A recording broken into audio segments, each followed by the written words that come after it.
হয়তো এই জমিদারের গল্প শুনে ভয়ে আপনার শরীর শিউরে উঠবে। এটা শুধু একটি পুরনো রাজবাড়ির গল্প নয়, এটা এমন একজন ক্ষমতাবান জমিদারের গল্প যার নাম শুনলেই একসময় সাধারণ মানুষ ভয়ে কেঁপে উঠত। লোকমুখে প্রচলিত আছে এই প্রাসাদের ভেতরে নাকি ছিল এমন কিছু কক্ষ যেখানে অবাধ্য প্রজাদের শাস্তি দেওয়া হতো। আর এই বাড়ির সামনে দিয়ে জুতা পায়ে হেঁটে যাওয়া তো দূরের কথা, মাথা উঁচু করে চলার সাহসও নাকি কারো ছিল না। প্রজাদের বাধ্য করা হতো মাথা নত করে, এমনকি উল্টো হয়ে হেঁটে আনুগত্য প্রকাশ করতে। কিন্তু প্রশ্ন হলো, কে ছিলেন এই হেমচন্দ্র চৌধুরী? কিভাবে গড়ে তুলেছিলেন এই বিশাল রাজপ্রাসাদ? কেনই বা পরীর দালান নামে পরিচিত এই অট্টালিকা আজ নীরব ইতিহাস হয়ে দাঁড়িয়ে আছে? আর এত ক্ষমতা, এত ধন সম্পদ থাকার পরও কেন একদিন নিজের সবকিছু ফেলে রাতের আধারে চলে যেতে হয়েছিল এই জমিদার পরিবারকে? আজ আমরা ঘুরে দেখব টাঙ্গাইলের গোপালপুর উপজেলার ঐতিহাসিক পরীর দালানখ্যাত হেমনগর জমিদার বাড়ি।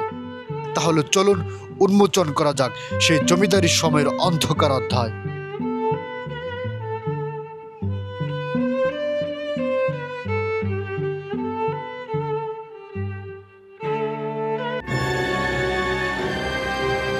হেমনগর ডিগ্রি কলেজের গেট দিয়ে প্রবেশ করে সবুজ মাঠ পেরিয়ে যত সামনে এগোচ্ছিলাম, ততই ধীরে ধীরে চোখের সামনে উন্মোচিত হচ্ছিল ইতিহাসের এক নীরব সাক্ষী, পরীর দালান। প্রথম দেখাতে ভবনটি যেন অন্য এক সময়ের গল্প শোনাতে শুরু করে। দ্বিতল এই রাজপ্রাসাদটি নির্মিত হয়েছিল ঊনবিংশ শতাব্দীর শেষ দিকে। ইউরোপীয় উপমহাদেশীয় স্থাপত্যশৈলীর মিশ্রণে গড়ে ওঠা ভবনটির সামনের অংশে রয়েছে সুদৃশ্য খিলান, উচ্চ স্তম্ভ এবং কারুকার্যময় অলঙ্করণ। ভবনের দেয়াল, পিলার ও প্রবেশপথে একসময় ব্যবহার করা হয়েছিল রঙিন কাচের নকশা, যেখানে ফুটিয়ে তোলা হয়েছিল ফুল, লতাপাতা, তারা ও গাছের বিভিন্ন নকশা। তবে এই অট্টালিকার সবচেয়ে ব্যতিক্রমী বৈশিষ্ট্য ছিল ছাদের উপরে স্থাপন করা দুটি পরীর ভাস্কর্য। আর সে কারণে স্থানীয় মানুষের কাছে এটি পরিচিতি পায় পরীর দালান নামে। আসলে আমি এখন যে ছাদের উপরে দাঁড়িয়ে আছি, মূলত এই ভবনকে বলা হয়ে থাকে পরীর দালান।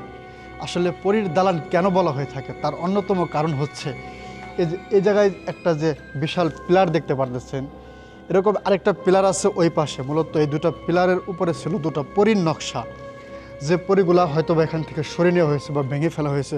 বলতে গেলে এই দুটো পরীর কারণেই এই ভবনটাকে বলা হয়ে থাকে পরীর দালান। অনেকে এই হেমনগর জমিদারকে বলে থাকে পরীর দালান। কাঁঠাল গাছের তলে দাঁড়িয়ে থাকা রংহীন বিবর্ণ এই প্রাচীন অট্টালিকার নির্মাতা ছিলেন পুকুরিয়া পরগনার জমিদার হেমচন্দ্র চৌধুরী।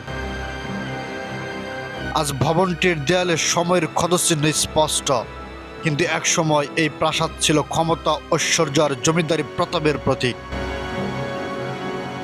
যমুনা নদীর তীরে সুবর্ণখালীতে অবস্থিত তার পূর্ববর্তী রাজবাড়ি নদী ভাঙনে বিলীন হয়ে যাওয়ার পর 1890 সালে তিনি সিমলাপাড়া মৌজা নির্মাণ করেন এই নতুন রাজপ্রাসাদ। দিল্লি ও কলকাতা থেকে আনা দক্ষ কারিগরদের হাতে প্রায় 60 একর জায়গা জুড়ে গড়ে ওঠে এই দৃষ্টান্তন স্থাপনা। একটা জমিদার বাড়ি যেরকম হওয়া উচিত, জমিদার বাড়ির ভবনগুলো যেরকম হওয়া উচিত, এখানকার ভবনগুলো ঠিক সেরকমই। মানে কত পরম যত্ন নিয়ে জমিদাররা যে এই ভবনগুলো তৈরি করেছিল, সেটা হয়তোবা এ জায়গায় সরাসরি না দেখলে আপনাকে বোঝানো সম্ভব হবে না। তাই যারা ইতিহাস সম্পর্কে জানতে ভালোবাসেন, ঘুরতে ভালোবাসেন, সময় করে চলে আসবেন টাঙ্গাইলের এই হেমনগর জমিদার বাড়িতে। এখানকার জমিদার বাড়ির ভেতর দিয়ে হাঁটতেছি আর আমি অতীতের সেই সময়কালের কথা চিন্তা করতেছি। এই জমিদার বাড়ির নাম নিলে মানুষ শুরুতে যে কথাটি সবচেয়ে আগে ভাবে তা হলো এই জমিদার বাড়ির সামনে দিয়ে সাধারণ মানুষ মানে জুতা পায়ে হাঁটা তো দূরের কথা, খালি পায়ে হাঁটতেও ভয় করত। যদি কোনো মানুষ জমিদারদের কথা অমান্য করত, তাহলে এই জমিদারদের যে লাঠিয়াল বাহিনী ছিল তাদের দ্বারা এখানকার মানুষ নির্যাতিত হতো। যাই হোক, আমরা আপনাদেরকে জমিদার বাড়ির ভেতরের কক্ষগুলো দেখানোর চেষ্টা করি। এখানকার আসলে প্রতিটি কক্ষে ঢুকলেই মনে হচ্ছে এই বুঝে জমিদাররা এই কক্ষগুলোতে ছিল। এই কক্ষগুলোতে হয়তো জমিদারদের পরিবারের বংশধর, জমিদারদের ছেলে মেয়ে তারা এখানে বসবাস করত। কিন্তু ভাগ্যের কি নির্মম পরিহাস, জমিদার প্রথা বিলুপ্তির পর তাদেরকে সকল ক্ষমতা থাকার পরও এই দেশ ছেড়ে রাতের আধারে পালাতে হয়েছে। ক্ষমতা তাদেরকে টিকিয়ে রাখতে পারেনি। যাই হোক, এই যে দেখেন, এটা হচ্ছে প্রকৃত একটা জমিদার বাড়ি। মূলত জমিদার বাড়িগুলো আসলে এরকমই হওয়া উচিত। তো আমার মনে হয় বাংলাদেশে অসংখ্য জমিদার বাড়ি আছে যেগুলো মানে বলতে গেলে ধ্বংসের শেষ প্রান্তে দাঁড়িয়ে গেছে। জমিদার বাড়ি দেখলে মনে হয় না ইটগুলো খসে গেছে, কিন্তু এখানকার দেওয়ালগুলো এখনও মানে মজবুত। আমরা এই জমিদার বাড়ি ঘুরতে ঘুরতে প্রায় উত্তর পাশে যে ভবন সেদিকে এগিয়ে যাচ্ছি, এবং এই জমিদার বাড়ির মাঝখানে সুন্দর একটি ফাঁকা জায়গা আছে, যে অংশটুকু জমিদার বাড়ির সবচেয়ে নান্দনিক দৃশ্য বলা যেতে পারে। এটাই সেই জায়গা যেখানে জমিদাররা মানে বিনোদনে মেতে উঠতো। যখন জমিদাররা একটু সময় পেত, বিশেষ করে বিকেলবেলা, তখন তারা এই জায়গায় দাঁড়িয়ে এই সামনের যে বিশাল একটা মানে খোলা কক্ষ বলা যেতে পারে, খোলা মাঠ বলা যেতে পারে, এই জায়গায় তারা বসে থাকতো। জমিদারের অনেক কন্যা হয়তো বা ছাদে এসে দাঁড়াতেন, আবার অনেক জমিদারদের কন্যা বা বধূ তারা ওই সামনের যে বারান্দা ওই জায়গায় তারা বসে থাকতেন। বলতে গেলে মাঝখানের যে খালি জায়গাটুকা, এই জায়গাতেই মূলত তারা অনুষ্ঠান করতো বা গল্পগুজব করতো। এই জমিদার বাড়ির প্রতিটি কক্ষেই উপরের দিকে তাকালে দেখা যায় যে স্টিলের পাত দেওয়া, মানে স্টিলের পাতগুলায় এখনও যেভাবে রঙিন দেখা যাচ্ছে, মনে হচ্ছে এই ভবনগুলো আরও 100 বছর টিকে থাকবে ঠিক এভাবেই। তাই সরকারের কাছে আমার অনুরোধ, এই হেমনগর জমিদার বাড়িটা আপনারা দায়িত্বে নিন। এই হেমনগর জমিদার বাড়িটাকে আপনারা রক্ষণাবেক্ষণ করুন। যদি এই হেমনগর জমিদার বাড়িকে একটু রক্ষণাবেক্ষণ করা যায়, তাহলে হয়তোবা আরও কয়েকশো বছর টিকিয়ে রাখা যাবে ইতিহাসের সাক্ষী এই হেমনগর জমিদার বাড়ি। আজ হয়তো হেমনগর জমিদার বাড়িটি একটি পরিত্যক্ত ও রহস্যময় স্থাপনা, কিন্তু একসময় এই বাড়িটি ছিল সাধারণ মানুষের জন্য ভয়ের প্রতীক। লোকমুখে প্রচলিত আছে, প্রজাদের সামান্য ভুলেও অনেক সময় কঠোর শাস্তির কারণ হয়ে দাঁড়াতো। জমিদারের আদেশ অমান্য করার সাহস খুব কম মানুষেরই ছিল। এমনকি এলাকাবাসীর মুখে এও শোনা যায়, অবাধ্য প্রজাদের আটকে রাখার জন্য এখানে বিশেষ কক্ষ ছিল। যদিও এসব ঘটনা নির্ভরযোগ্য লিখিত প্রমাণ পাওয়া যায় না, তবে এই নীরব প্রাসাদের দেয়ালগুলো আজও যেন সেই অতীতের গল্প বহন করে চলেছে। হেমনগরের জমিদারটা খুবই অত্যাচার ছিল।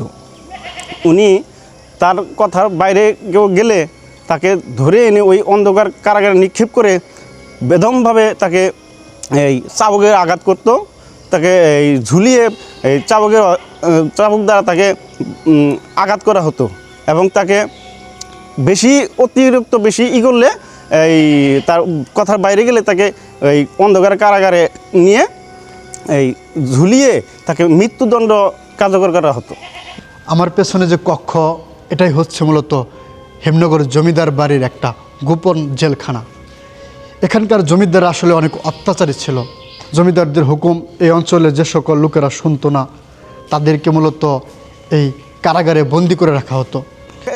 এই সেই কারাগার, হ্যাঁ এইটাও সেই কারাগার। এখানে খুব শক্তিশালী একটা দরজা ছিল, লোহার দরজা। এই সেই কারাগার। এখানে আসেন, এই যে এটাও সেই কারাগার। হ্যাঁ, এটাও কারাগার। সো এখান থেকে আসামিদেরকে নিয়ে যেয়ে তাদেরকে এই রাস্তা দিয়ে নিয়ে যাওয়া হতো উপরে। আজকে এখানে কোনো মানে কারারক্ষী নেই, কারাবন্দি কোনো লোক নেই, আজকে এখানে রাজাও নেই। বলতে গেলে হেমনগর জমিদার বাড়িটা আজকে একটা মৃত শ্মশান কিংবা ভুতুরে আস্তানা। বলা হয়, জমিদারি শাসনের শেষ দিকে এলাকার মানুষ ধীরে ধীরে জমিদারদের ভয় কাটিয়ে উঠতে শুরু করে। সেই সময় বেলুয়া এলাকার প্রভাবশালী ব্যক্তি হাতিম আলী নাকি এই জমিদার বাড়ির প্রাঙ্গণে একটি গরু কোরবানি করেন। স্থানীয়দের বিশ্বাস, ঘটনাটি ছিল জমিদারি প্রভাবের বিরুদ্ধে এক সাহসী বার্তা। এরপর থেকে জমিদার পরিবার বুঝতে পারে সময় বদলে যাচ্ছে, তাদের আগের সেই ক্ষমতা প্রভাব আর আগের মতো নেই। এমনও জনশ্রুতি রয়েছে যে পরিস্থিতি অনুকূলে না দেখে একসময় জমিদার পরিবারের রাজপ্রাসাদ ছেড়ে চলে যায়।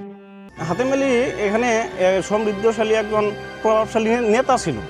সে দেখলো যে ওই সাধারণ জনগণের উপরে খুব অত্যাচার করত এবং মেয়েদের উপর নির্যাতন করত। সেজন্য সে একটা কৌশল খুঁজলো যে এই বাদশাকে কেমনে বিতাড়িত করা যায়। সে বাদশা ছিল একজন হিন্দু সম্প্রদায়। সে গরু এই রক্ত দেখতে পারতো না। সেজন্য সে কৌশল অবলম্বন করলো যে তাকে কীভাবে বিতাড়িত করা যায়। যে সে এই একটা গরু এনে ঠিক সামনে যেখানে বাদশা এই অল্প মানে সব সময় থাকতো সেখানেই কুরবানি দিত। কুরবানি দিলে পরে ওই বাদশা মনে করলো যে কিরে আমি এত ক্ষমতাশালী লোক থাকার পরেও কে এই গরুটা জবাই করলো না, তাহলে তো সেহেতু খুব সমৃদ্ধশীল লোক, সে আমাদের এখানে থাকতে দেবো না। তো আজকে গরু জবাই করছে, কালকে কি করতে পারে, সে সেই ভয়ে সে চলে গেল। এটা হচ্ছে জমিদার বাড়ির ঠিক উত্তর পাশে একটি পুকুর। এই যে পুকুরে দেখতে পাচ্ছেন এই জায়গায় মূলত গাটলা ছিল, গাটলাগুলো আজকে মানে ধ্বংস হয়ে গেছে, ভেঙে গেছে, মানে বলতে গেলে ধ্বংসের শেষ প্রান্তে দাঁড়িয়ে আছে। এই পুকুরকে ঘিরে আসলে অনেক রকম ঘটনা আছে। বাংলাদেশের প্রত্যেকটি জমিদার বাড়িতে ঘুরলে দেখা যায় যে একটা করে মানে পুকুর থাকে, কিন্তু এই জমিদার বাড়িতে 6 থেকে 7টি পুকুর আছে। তবে এই পুকুর হচ্ছে জমিদার বাড়ির ঠিক উত্তর পাশে পুকুর। এই পুকুরে জমিদার বাড়ির যে মহিলা সদস্য ছিল তারাই নাকি এই পুকুরে গোসল করত, এবং এই পুকুরের ঠিক পাশেই রয়েছে একটি ওয়াশরুম বা টয়লেট, কিন্তু সেটাও আজকে ধ্বংসের বলতে গেলে শেষ পর্যায়ে দাঁড়িয়ে গেছে।